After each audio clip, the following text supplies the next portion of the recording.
नमस्कार, आप सभी का स्वागत है योग और स्वास्थ्य पर आधारित हमारे इस बेहद खास कार्यक्रम स्वस्थ विचार में। मैं हूं आपके साथ आपका साथी विकास।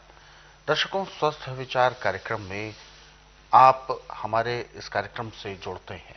आपको विभिन्न प्रकार के रोगों के बारे में जानने को मिलता है और साथ ही साथ आपको जानने के लिए जो चीजें आवश्यकताएं हैं उन सभी की पूर्ति इस कार्यक्रम में की जाती है और खास तौर पर उपचारों के बारे में आपको बताया जाता है, जो उपचार आपकी पहुंच में है। प्रकृति से जुड़ने का एक नायाब तरीका आप तक हम पहुंचाते हैं। दिनचर्या में किस तरीके का आप ऐसा बदलाव करें जिससे कि आप अपनी सेहत को निरोगी रख सकें।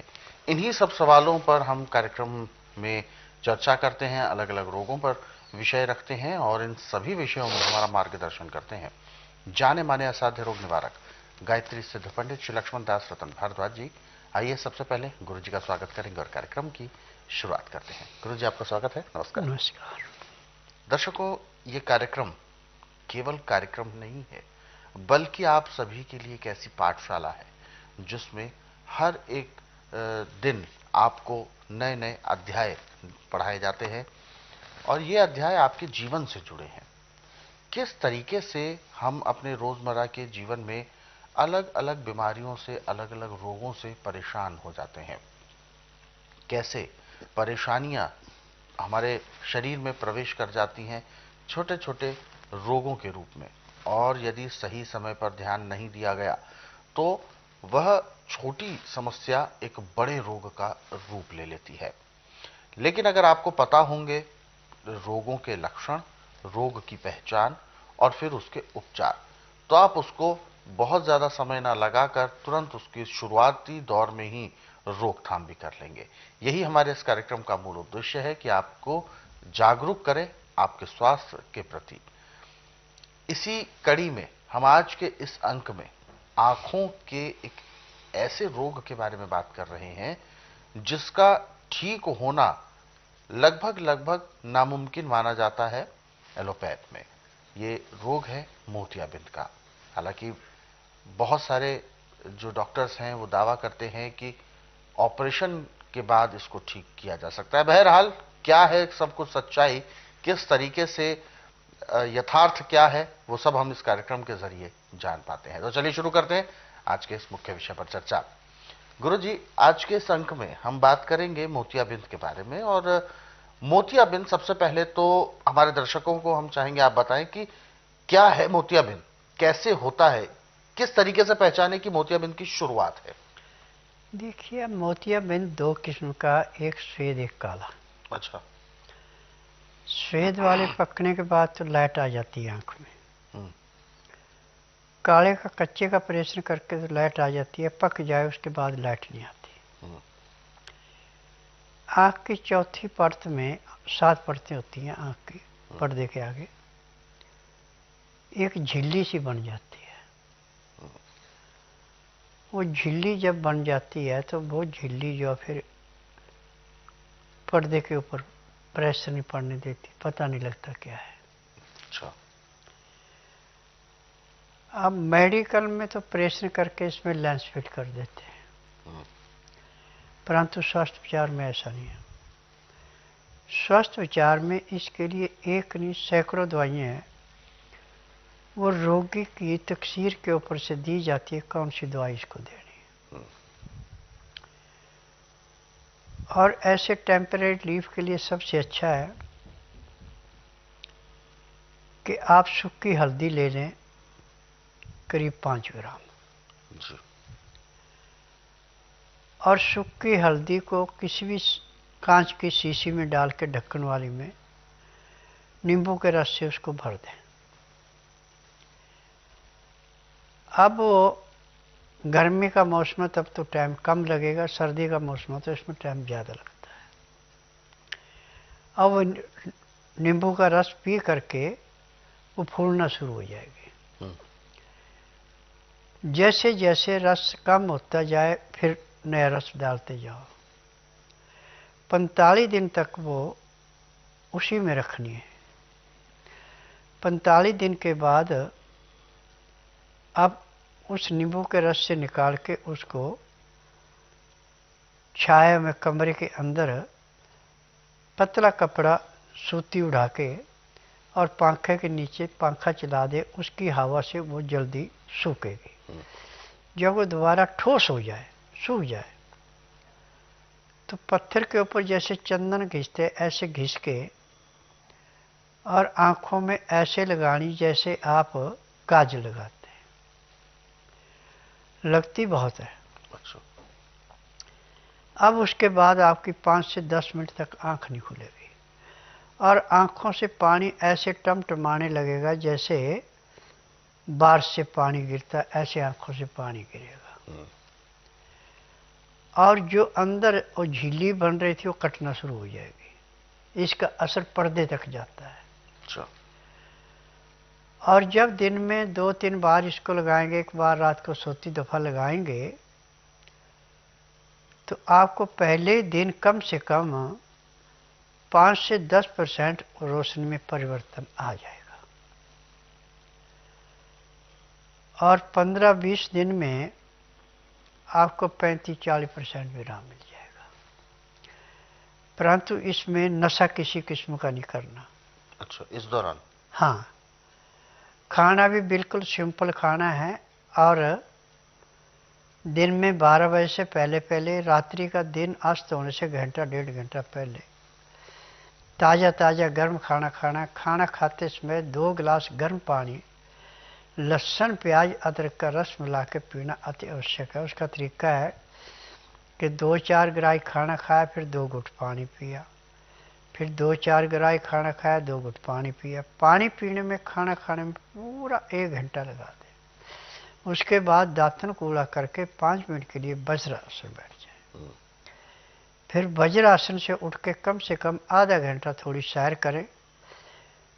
फिर आधे घंटे के लिए आप सब आसन लेट जाएं।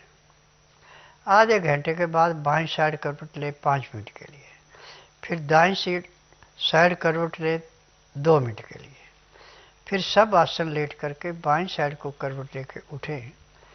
आपके शरीर में इतना हल्कापन आएगा जैसे आप 8 घंटे की निद्रा पूरी करके उठे। उसके बाद यदि कोई कार्य करना करें, जो काम करना करें, नहीं है तो आप धार्मिक किताबें पढ़ें या धार्मिक सीरियल देखें या परिवार में अड़ पड़ोस में बातचीत करें, आपकी इच्छा है। अब रात्रि का खाना खाने के बाद वज्रासन से उठ के कम से कम आपको आधा से पौना घंटा सैर करनी है। उसके बाद आपको घंटा 1.5 घंटा विश्राम करना, चाहे किताब में पढ़ें, चाहे परिवार से बात करें, चाहे टीवी देखें, वो आपकी इच्छा है। ठीक रात 9 से 10 के अंदर सो जाना। सुबह 4 बजे ऐसे पेट में अलार्म लगे जैसे घड़ी में लगे, गड़गड़ाहट होगी और प्रेशर बन जाएगा एकदम। यदि आप एकदम उठ के चले गए तो पेट एक ही प्रेशर में पूरा साफ। यदि आपने थोड़ी लापरवाही की तो कपड़े भी खराब। अब उसके बाद फ्रेश होके दातन कूड़ा करके आधा घंटा कपाल भाती करें आप। और ये जो तर्जनी उंगली और मध्यम उंगली है, इसके बीच का ये पॉइंट ऐसे दबाते जाएं, ऐसे दोनों हाथों का। तो आपकी अंदर की ज्योति भी दिन दुगने रातें चौगुनी बढ़ना शुरू होगी। और जब आपने आधा घंटा कपाल भाती कर ली, 15 मिनट तक भस्त्रिका कर ली, 8-10 बार अग्निसार कर लिए, 15-20 बार उज्जयी कर ली, 5 मिनट कुंभ कर लिया, 1 घंटा लोन ब्लोन करना अति आवश्यक है। अब उसके बाद यदि आपके पास टाइम है तो 2-2, 4-4 मिनट मंडूकासन, पवनमुक्त आसन, गौमुखासन, सब आसन, सर्वांग आसन, हल आसन, शीश आसन, बटरफ्लाई, इतना जरूर करें। तो मैं दावे से कहता हूं कि आपको आखिरी सांस तक ना आंखों पे कोई तकलीफ होगी, ना शरीर में कोई तकलीफ होगी, ना किसी डॉक्टर हकीम के पास जाने की जरूरत पड़ेगी। तो गुरुजी, जैसा कि मोतियाबिंद जो समस्या है, जब ये उत्पन्न होती है तो कैसे पहचाने? क्या नजरें कमजोर हो जाती हैं या दर्द होना शुरू होता है? कैसे पहचान में आती है? मोतियाबिंद में दर्द नहीं होता। अच्छा। दिन पर दिन आंखों की रोशनी कम होना शुरू हो जाती है, हम्म। और एक चीज की दो दो चीजें दिखना शुरू हो, चार चार भी दिखना शुरू हो जाती है। अच्छा। ये मोतियाबिंद के अंदर की एक विशेषता है। विशेषता है। यानी जो हमारा लेंस है अंदर का, हम्म। वो जितने टुकड़े हो गए उसके जी। अलग अलग, उतने इस समय चीजें दिखाई पड़ती हैं। हम्म। जब वो कट जाए तो एक ही चीज दिखाई पड़ेगी। बिल्कुल, तो उसको ठीक करना इसलिए जरूरी होता है। बिल्कुल। तो अगर दर्शकों, आप सभी इस बात का भी ध्यान रखें कि समय रहते अगर आपने इसको ठीक किया तब तो आपको रोग होगा नहीं, लेकिन समय रहते अगर आप ठीक नहीं कर पाते हैं तो कभी कभी ये जो चीज है, ये जो बीमारी है, ये इतनी बढ़ जाती है कि फिर इसका वास्तविक तौर पर उपचार मिलना असंभव हो जाता है। तो इसीलिए कभी भी किसी भी बीमारी को अति लेवल तक ना पहुंचाएं, शुरुआत में ही उसको समाप्त करने का आप प्रयास करें। इस तरीके के और भी नुस्खे हैं, उपचार हैं, इनको यदि आप पढ़ना चाहते हैं तो स्वस्थ विचार पुस्तकों के जरिए पढ़ सकते हैं। इन पुस्तकों को कोरियर या डाक के माध्यम से आप मंगवाना चाहते हैं तो हेल्पलाइन नंबर्स पर आप कॉल कर सकते हैं। नंबर आपके टीवी स्क्रीन पर है। और दर्शकों, यदि आप भी इस कार्यक्रम से जुड़ना चाहते हैं, कोई भी ऐसा सवाल है आपके शारीरिक कष्टों को लेकर जो आपके जहन में उठ रहा है, तो आप हमें कॉल करें या आप हमें व्हाट्सएप के जरिए भी अपना मैसेज भेज सकते हैं। व्हाट्सएप मैसेज में आपको लिखना है अपना नाम, उम्र, कहां से बात कर रहे हैं और पूरा सवाल। तो चलिए आगे बढ़ते हैं, और जो व्हाट्सएप मैसेजेस हमें दर्शकों ने भेजे हैं हम उनको भी इस कार्यक्रम में जरूर शामिल करेंगे। एक व्हाट्सएप मैसेज हमें यहां पर भेजा है, राम शरण जी हैं और ये बात कर रहे हैं आगरा उत्तर प्रदेश से, और इनका सवाल है जीभ से संबंधित समस्या है। जीभ में किसी भी प्रकार का कोई स्वाद इनको महसूस नहीं होता, तंतु इनके ठीक प्रकार से काम नहीं करते हैं। देखिए, पूरे संसार के अंदर मेडिकल में इसका कोई उपचार नहीं है, और हमारे आयुर्वेद, यूनानी, होम्योपैथी में कोई उपचार नहीं है।